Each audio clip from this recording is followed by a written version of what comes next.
Super star Mahesh Babu cinema 50% పూర్తయింది కానీ అప్పుడే అరడజన ఆస్కార్లు బుక్ అయినట్టే అన్న ప్రచారం చర్చ విచిత్రంగా ఉంది. ఇది కాస్త అదిలా అనిపించినా ఆశపడ్డంలో తప్పు లేదు అనే కొందరి వాదన కూడా అంతకంటే విచిత్రంగా ఉంది. కాకపోతే రాజమౌళి మాత్రం ఇండియన్ సినిమాకు ఆస్కార్ రేంజ్ ఉందని ప్రూవ్ చేసిన దర్శకుడు. RRRతో ఒక లోకల్ మూవీకి గ్లోబల్గా ఆస్కార్ దక్కింది. నాటు నాటు పాట ఇంగ్లీష్ సాంగ్ కాదు, అయినా ఒక తెలుగు పాటకి ఆస్కార్ దక్కడం అంటే ఎన్నో ఆస్కార్ అవార్డులతో సమానమన్నారు.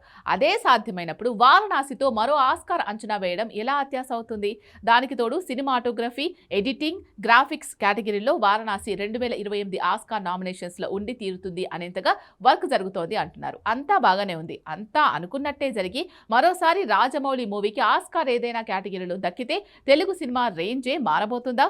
బాలీవుడ్ ని టాలీవుడ్ పూర్తిగా తొక్కేసినట్టు అవుతుందా? Have a look.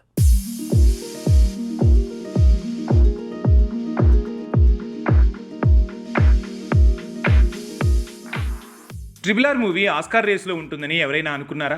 ఒక తెలుగు పాట నాటు నాటికి గ్లోబల్గా గుర్తింపే కాదు, బెస్ట్ సాంగ్ కేటగిరీలో కీరవాణికి, చంద్రబోస్కి కంబైన్డ్గా ఆస్కార్ దక్కుతుందని ఎవరైనా ఊహించారా? ఇప్పుడు వారణాసికి కూడా అలాంటి అవకాశం చాలా కేటగిరీల్లో దక్కేలా ఉందా? కేవలం 50% షూటింగ్ మాత్రమే పూర్తి చేసుకున్న వారణాసిలో ఏముంటుందో, ఎలా ఉంటుందో ఇప్పుడే చెప్పలేం. కేవలం కాన్సెప్ట్ గ్లిమ్స్ని మాత్రమే ఫిలిం టీం రిలీజ్ చేసింది. అలాంటప్పుడు టీజర్, ట్రైలర్ కూడా రాకముందే రాజమౌళి పుణ్యమా అని తన మరో మూవీ వారణాసికి కూడా ఆస్కార్ దక్కుతుందని ఇప్పుడు అంచనాలు పెరుగుతున్నాయి. కారణం రీసెంట్గా ఆస్కార్ అవార్డుల సందడి జరగటం. దీనికి తోడు వారణాసిలో చాలా అంశాలు ఆస్కార్ స్టాండర్డ్స్ని రీచ్ అయ్యేలా ఉండటం. RRRకి హాలీవుడ్ నటులు, టెక్నీషియన్స్ ఫిదా అవటం వల్లే అమెరికన్లు, యూరోపియన్లు కూడా ఆ సినిమా రీచ్ అయింది. సో కొన్ని సినిమాలకు ఇలాంటివి కూడా ప్రమోషన్లా పనిచేస్తాయి. కాబట్టి ఆస్కార్ రేసులో వారణాసి 3 కేటగిరీల్లో పక్కాగా ఉంటుందనే ప్రచారం ఇప్పుడు వరల్డ్ వైడ్గా వారణాసి రీచ్ను పెంచేస్తోంది. ఒకసారి ఊహించుకోండి, రాజమౌళి మూవీకి మళ్ళీ ఆస్కార్ దక్కితే సీన్ ఎలా ఉంటుందో. పాన్ ఇండియా ట్రెండ్ సెట్ చేసిన తను పాన్ వరల్డ్ ట్రెండ్ని సెట్ చేసే పనిలో ఉన్నాడు. ఆల్రెడీ RRRకి బెస్ట్ సాంగ్ కేటగిరీలో ఆస్కార్ దక్కింది. తర్వాత తీస్తున్న వారణాసికి కూడా ఏదో ఒక కేటగిరీలో ఆస్కార్ దక్కితే మణిరత్నాలు, శంకర్లే కాదు, బాలీవుడ్ బన్సాలీలు ఇలా అంతా సైడ్కి వెళ్ళిపోయినట్లే. ఇండియన్ సినిమా అంటే రాజమౌళి తప్ప మరొకరి పేరు వినిపించదు, కనిపించదు.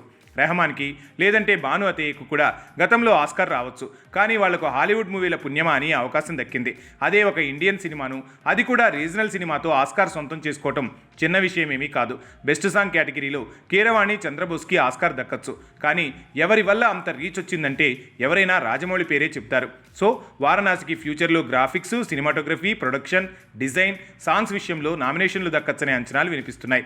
ఇండస్ట్రీలో కావాలని ఇలా అంటున్నారనుకున్న రాజమౌళి మేకింగ్ స్టాండర్డ్స్ ప్రకారం చూస్తే ఈ డిస్కషన్ వాల్యూడ్ డిస్కషనే.